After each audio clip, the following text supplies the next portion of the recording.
घरातले सगळे कामे आटोपून नेहा आणि सोनिया निवांत बसलेले असतात तेव्हा सोनियाचा फोन वाजू लागला. बघितले तर स्क्रीनवर शैलेश, सोनियाच्या नवऱ्याचा फोन होता. एकतर आपले आयुष्य उद्ध्वस्त करून आपल्या पोटच्या गोळ्याला, आपल्या मुलाला सुद्धा आपल्यापासून तोडले. याच्या रागात सोनिया फोन उचलत नाही. तरी फोन सारखाच वाजत असल्याने नेहा बोलते, काहीतरी गडबड असल्याशिवाय तो फोन करत नसेल. तू फोन उचलून बघ की काय झाले आहे ते. नेहाच्या सांगण्यावरून सोनिया फोन उचलते आणि बोलू लागते तर समोरून अनोळखी व्यक्ती बोलत होती. शैलेश आणि त्यांच्या सोबत एक मुलगा आहे. दोघांचा गंभीर अपघात होऊन दोघेही मरता मरता वाचलेत. तुम्ही असेल तशा निघून या. सोनिया काहीच न बोलता फक्त रडू लागते. दुःखाचा आवेग तिला सहन होत नव्हता. तिच्या रडण्याचा आवाज ऐकून शेजारच्या रूममध्ये झोपलेले हेमूचे आई बाबा उठून बाहेर येतात. बाहेर आल्यावर त्यांना नेहा सर्व काही सांगते. हेमूच्या आईच्या आणि नेहाच्या आधाराने सोनिया शुद्धीवर येते आणि सगळेच हॉस्पिटलला जायला निघतात. तिथे गेल्यावर सोनियाला समजते की ज्या बाईसाठी शैलेशने आपल्याला सोडले ती बाई त्याला अशा अवस्थेत टाकून निघून गेली आहे आणि शैलेश अपराध्यासारखा खाली मान घालून बसून होता. पण सोनिया मात्र मनातून खुश होती की झाल्या प्रकाराने शैलेशला अक्कल आली आहे. आता आपले कुटुंब पुन्हा एकत्र होणार.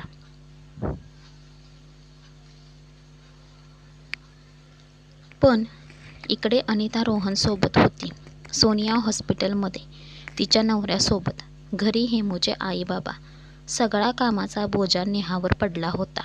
तरीही नेहा सगळे काही सुरळीत सांभाळत असलेलं पाहून हेमूचे आई बाबा भारावून जातात. ते नेहाला बोलतात, तू ऑफिसला जा, आम्ही स्वतः कार्यक्रमाला जाऊन येतो. फक्त संध्याकाळी ट्रेनमध्ये बसवायला या.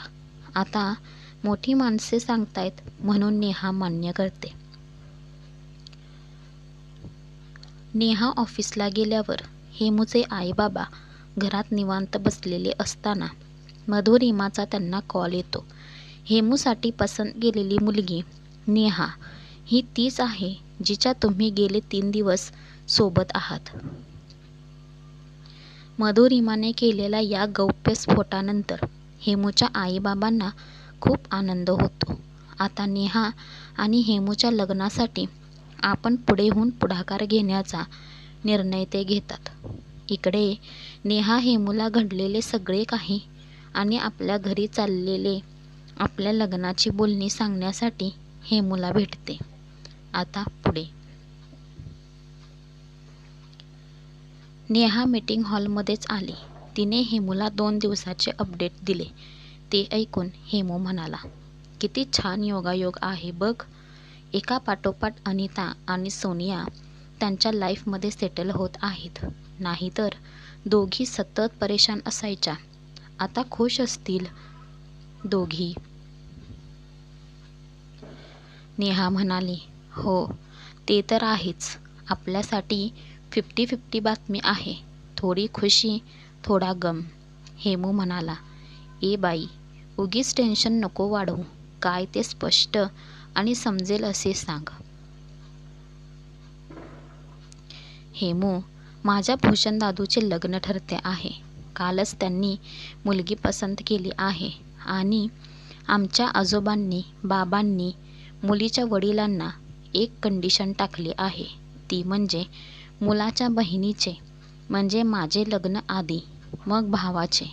हेमू, आता आपण दोघांनी आपापल्या घरी सांगायला हवे आहे. जास्त वेळ घालवणे नको. हेमू म्हणाला, हो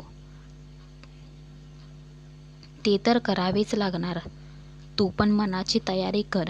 या मंथ एंडला मी पुन्हा गावाकडे जातो आणि आई बाबांना सांगतो, तुम्ही ज्या मुलीच्या हाताचा पाहुणचार घेतलाय तीच तुमची होणारी सुनबाई आहे. आम्हाला तुमची परवानगी द्या.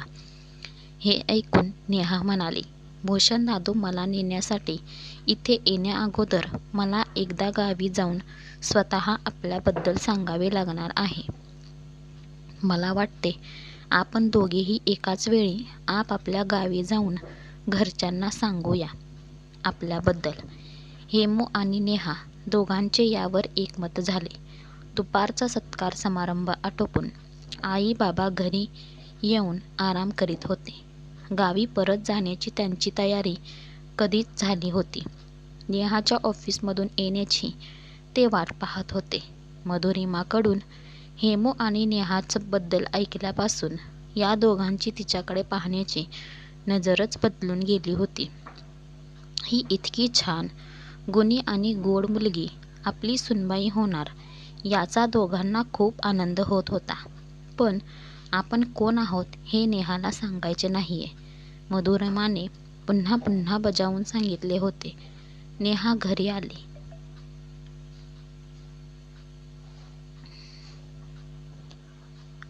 आधी तिने चहा टाकला. चहा घेताना तिने सत्कार समारंभाबद्दल विचारले. गौरवचिन्ह, सन्मानपत्र पाहिले. नेहाच्या स्वभावातील आपलेपणा आणि प्रेम पाहून हेमूच्या आईबाबांचे मन आतून सारखे भरून येत होते. पण हे सगळे नेहाला जाणवू द्यायचे नाही. ही गोष्ट त्यांना खूप कठीण वाटत होती.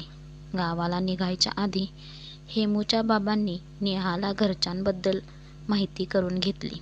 नाव, फोन नंबर आपल्या फोनमध्ये सेव्ह करून घेतला. वेळेच्या 1 तास अगोदर ते स्टेशनला निघाले.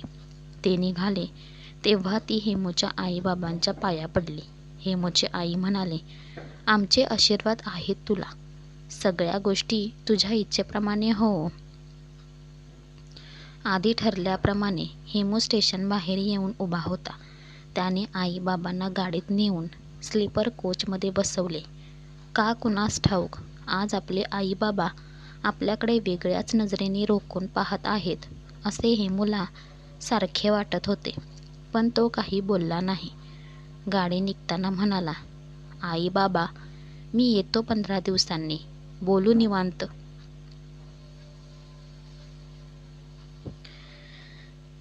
आई बाबांनी हसून हो हो ये बरे, आम्ही वाट पाहतो असे म्हटले. हे सुद्धा हेमूला नवीनच वाटले. बाय करून हेमू स्टेशन बाहेर पडला. गाडीने वेग पकडला होता. खालच्या आपापल्या बर्थवर हेमूचे आई बाबा बसले होते.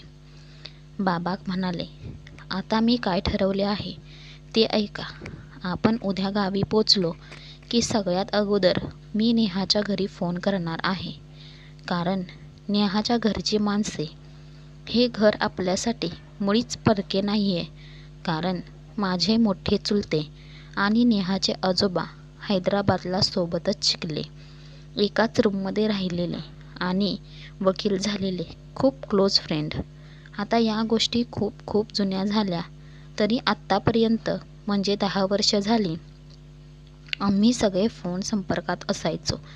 मी आणि नेहाचे बाबा आम्ही पण वकील झालोत, पण वेगवेगळ्या ठिकाणाहून. बघ किती योगायोग आहे, दुनिया गोल आहे असेच म्हणायचे. हे ऐकून हेमूची आई म्हणाली, अहो फोनवर सांगा आणि विचारा त्यांना. आम्ही दोघे या रविवारी डायरेक्ट तुम्हाला भेटायलाच येत आहोत. कशासाठी हे मात्र सांगू नका. बाबा म्हणाले, येस असेच करूया. आजकालच्या ट्रेन आपापल्या वेळेनुसार धावत असतात. त्यामुळे ट्रेन लेट झाल्यामुळे होणारा मनस्ताप खूपच कमी झाला आहे.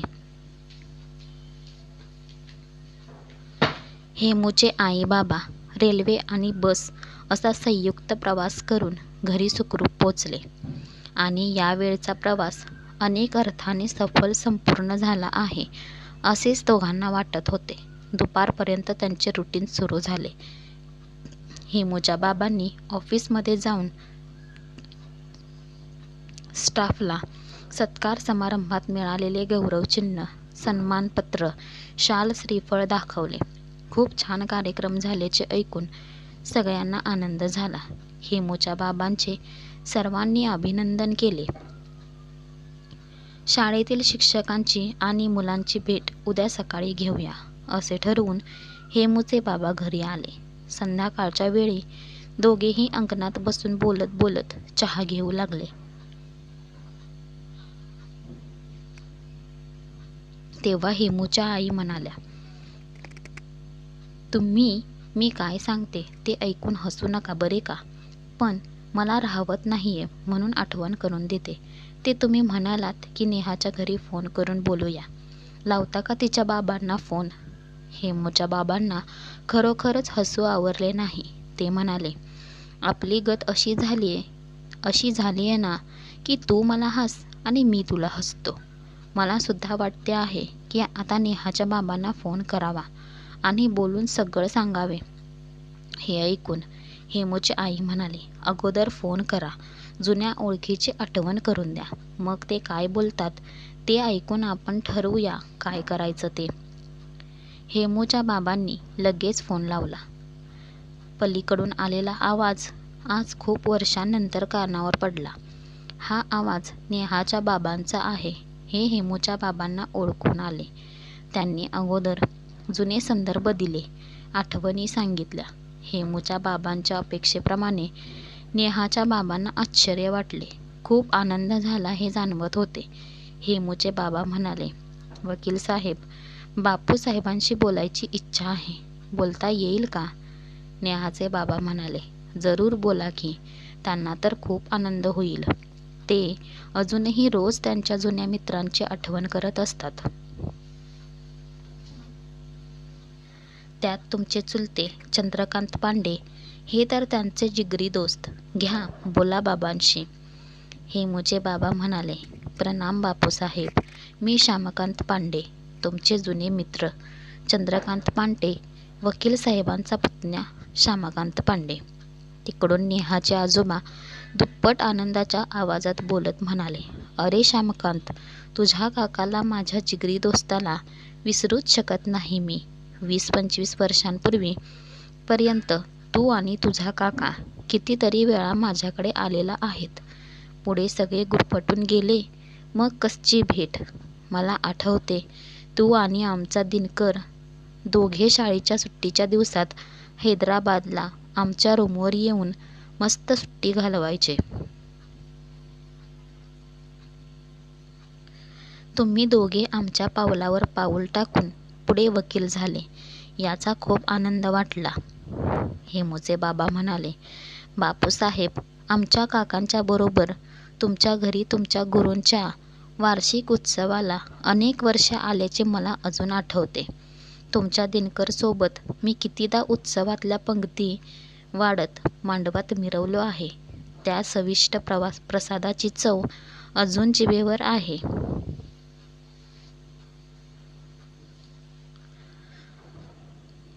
बापूसाहेब म्हणाले, अरे श्यामकांत, तुला जणू आमच्या गुरुजींनीच बोलावले आहे असे समज. येत्या रविवारी उत्सव आहे, पंगत आहे आणि तुझ्या आठवणीतला प्रसाद आहे. तू आणि तुझी बायको दोघे शनिवारीच दिवसा पोहोचाल. अशा बेताने मुक्कामाला आमच्या घरी यावे. नक्की या, आम्ही वाट पाहू तुमची. येशील ना रे श्यामकांत? बापूसाहेबांच्या आवाजातील प्रेम, जिव्हाळा जाणवून हेमूच्या बाबांच्या डोळ्यात पाणी आले. ते म्हणाले, बापूसाहेब, तुमचे बरोबर आहे. तुमच्या गुरूंची इच्छाच आहे आम्ही तिकडे यावे, म्हणूनच आजची भेट झाली बघा आपली. आम्ही उभयत शनिवारी येत आहोत. सांगा दिनूभाऊंना. फोन ठेवून देत हेमूचे बाबा म्हणाले, बघा हेमूच्या आई, याला म्हणतात परमेश्वरी इच्छा आणि चमत्कार. आपण येऊ का असे विचारायच्या आधी त्यांनीच आपल्याला या शनिवारी बोलवले आहे, रविवारच्या उत्सवात सहभागासाठी.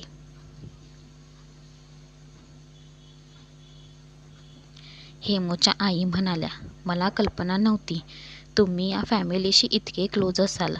हेमूचे बाबा म्हणाले, मला तरी कुठे माहिती होते ही नेहा म्हणजे बापूसाहेबांची नात आणि दिनकरराव वकील साहेबांची मुलगी आहे. जेव्हा तिने आपल्याला निघताना त्यांचे नाव सांगितले, गाव सांगितले, फोन नंबर दिले, तेव्हा माझी खात्री पटली. अरेच्छा, ही गोष्ट म्हणजे काखेत कळसा आणि गावाला वळसा असे झाले आहे.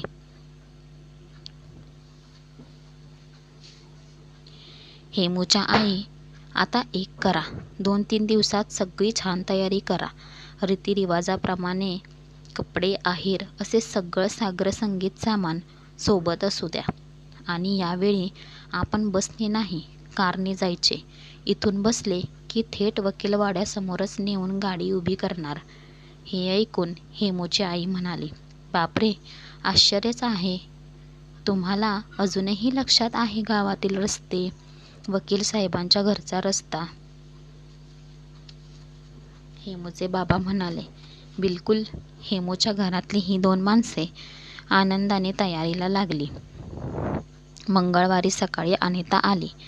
आल्यावर तिला सोनिया आणि शैलेशबद्दल कळाले. या अपघाताने पुन्हा दोघे एकत्र आले आहेत हे माहिती झाल्यावर अनिता खुश झाली. सोनियाने अजून 15 दिवस रजा वाढवली. 2-4 दिवसात शैलेश आणि वीरूला डिस्चार्ज मिळणार. त्यानंतर सोनिया इकडे रूमवर न येता सरळ शैलेशच्या घरी जाणार आणि तिथे सेटल झाले की एखाद्या दिवशी येऊन सामान घेऊन स्वतःच्या घरात हक्काने पुन्हा राहायला सुरुवात करणार. अनिता म्हणाली, नेहा, सोनियाचे मामा मामी, त्यांचा कार्यक्रम मुक्काम व्यवस्थित पार पडला. तो केवळ तुझ्यामुळेच. खरंच खूप ग्रेट आहेस तू. सोनियासाठी 2 वेळा डब्बा तयार करणे, मामा मामीसाठी वेळेवर चहा पाणी करणे आणि तुझे ऑफिस, मला तर हे जमलेच नसते. नेहा म्हणाली, अनिता, वेळ आली की अंगात बळ येत असते. आपोआप जमते, होऊन जाते अशा वेळी.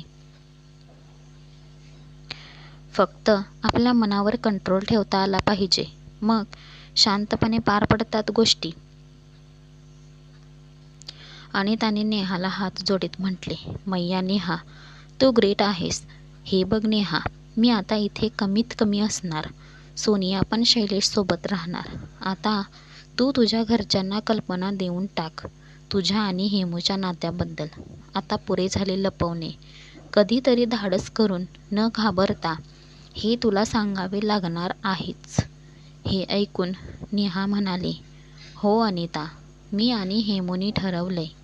या मंथ एंडला आपल्या गावी जाऊन सर्वांना सांगायचे की आम्ही लग्न करणार आहोत. त्यासाठी परवानगी द्यावी आम्हाला.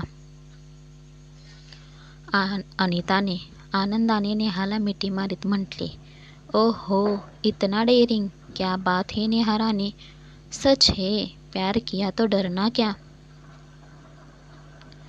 गुरुवारची संध्याकाळ, ऑफिस सुटण्याची वेळ. कधी नव्हे तो आज हेमू आणि नेहा एकाच वेळी सोबत बाहेर पडत होते. त्यांच्या मजल्यावर लिफ्ट आले. तळ मजल्यावर उतरायचे आणि समोरच्या गेटने बाहेर पडले की बाजूच्या हॉटेलमध्ये कॉफी घेऊन रूमवर जायचे. खूप दिवसांनी अशी संध्याकाळ आली याचा दोघांना आनंद झाला होता.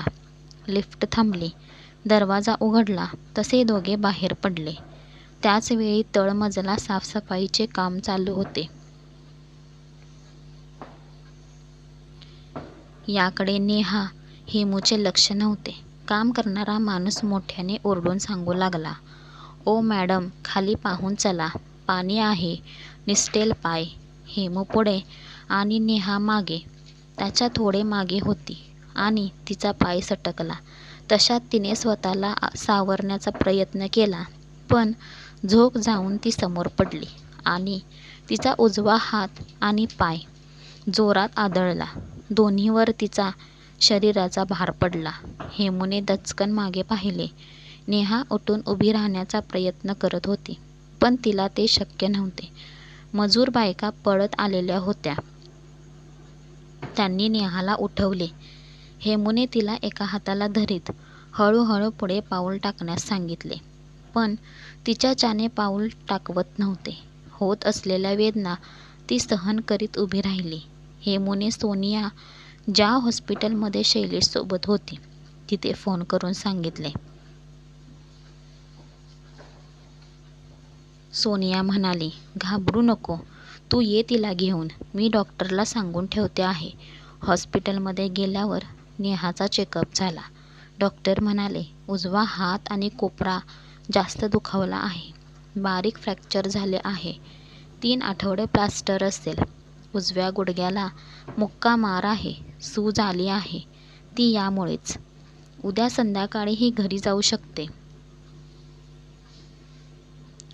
ऑफिसला मात्र कंपल्सरी रजा घ्यावी लागेल, सोनिया म्हणाली. हिला हिच्या गावी कारमध्ये घेऊन जाता येईल का? कारण इथे कुणीच नाही. रूमवर आम्ही असतो. पण आता ही एकटीच असेल. कसे होईल हिचे? डॉक्टर म्हणाले. स्पेशल कार करून शनिवारी सकाळी निघाला तर चालेल. रात्रीचा प्रवास करू नका.